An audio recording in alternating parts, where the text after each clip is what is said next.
జనసేనాని పవన్ కళ్యాణ్ నిత్యం ఏదో ఒక టెన్షన్ లో ఉంటారు. ప్రపంచ సమస్యలే తన సమస్యలుగా ఆయన ప్రతిబింబిస్తూ ఉంటారు. సొంత పార్టీలో ఏం జరుగుతుందో మాత్రం ఆయన ఏమీ పట్టించుకున్నట్లుగా కనిపించరు. తనకు నమ్మకంగా లాయల్ గా ఉన్న వాళ్ళు ఎవరు, బయట నుంచి వచ్చి అవసరానికి ఉండిపోయే వాళ్ళు ఎవరు అన్న అంశంపై ఆయన ఎక్కువ దృష్టి పెట్టినట్లు కనిపించరు.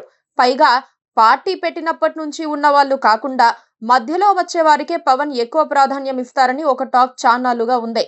ఇప్పుడున్న ఎమ్మెల్యేలు, ఎంపీల్లో ఎక్కువ మంది వలస నేతలే. తాజాగా జనసేన తరపున రాజ్యసభ సభ్యుడిగా ఎన్నికైన లింగమనేని రమేష్ కూడా వలస నాయకుడే. ఇప్పుడు వైసీపీ బ్యాచ్ అయిన అవంతి శ్రీనివాస్, ఆమంచి కృష్ణమోహన్ ను పార్టీలో చేర్చుకుని అందలం ఎక్కించాలన్న ఆలోచనలో జనసేనాని ఉన్నట్లుగా తెలుస్తోంది. దాంతో పార్టీలో మొదటి నుంచి ఉన్న వాళ్ళు ఆగ్రహం చెందుతున్నట్లుగా చెబుతున్నారు.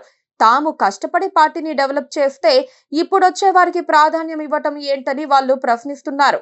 జనసేనాని పార్టీ పెట్టినప్పుడు ఆయనపై సినిమా అభిమానంతోనూ, ప్రత్యామ్నాయ నాయకత్వాన్ని సృష్టిస్తారన్న నమ్మకంతోనూ చాలా మంది వచ్చి పార్టీలో చేరారు.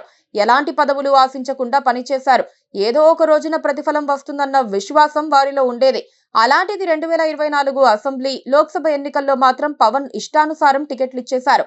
కూటమి తరపున 21 ఎమ్మెల్యే సీట్లు కేటాయిస్తే అందులో ఎక్కువ మంది వేరు పార్టీల వారని లెక్క తేలింది. 2 ఎంపీ టికెట్లలో ఒకటి టీడీపీ నుంచి వచ్చిన వారికి ఇచ్చారు. ఇప్పుడు కూడా దాదాపు అదే ధోరణిలో పవన్ కనిపిస్తున్నారు.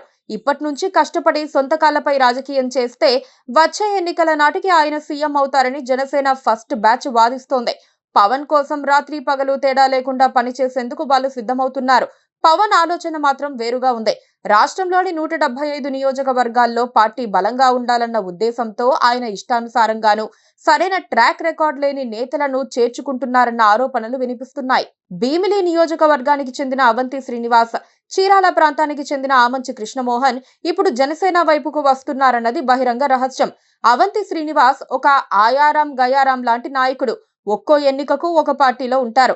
బాగా సర్వేలు చేయించి గెలిచే అవకాశాలున్న పార్టీలోకి ఆయన వెళ్తూ ఉంటారు. గతంలో ఆయన వైసీపీలో ఉన్నారు. ఓడిపోతుందని తెలిసిన వెంటనే బయటకొచ్చారు. ఇప్పుడు జనసేన రైజింగ్ లో ఉందని తెలుసుకొని ఆ పార్టీలోకి రావాలనుకుంటున్నారు. వచ్చే ఎన్నికల నాటికి వైసీపీ బలపడితే ఏదో ఒకటి చేసి ఆ పార్టీలోకి దూకేస్తారు. చీరాల మాజీ ఎమ్మెల్యే ఆమంచి కృష్ణమోహన్ కు తగువుల నేత అన్న పేరుంది. గతంలో ఆయన వైశ్య సామాజిక వర్గం పట్ల చేసిన వ్యాఖ్యలు తీవ్ర వ్యతిరేకతకు కారణమయ్యాయి. ఆమంచి కూడా అనేక పార్టీలు మారిన నాయకుడే కావటం విశేషం. అలాంటి వారిని ప్రోత్సహించడం కంటే జనసేనలోనే పుట్టి అక్కడే ఎదిగిన వారికి ప్రాధాన్యం ఇస్తే మంచిదన్న అభిప్రాయం వ్యక్తమవుతోంది. అయినా క్షేత్రస్థాయి నేతలు చెబితే అధినేత వింటారో లేదో.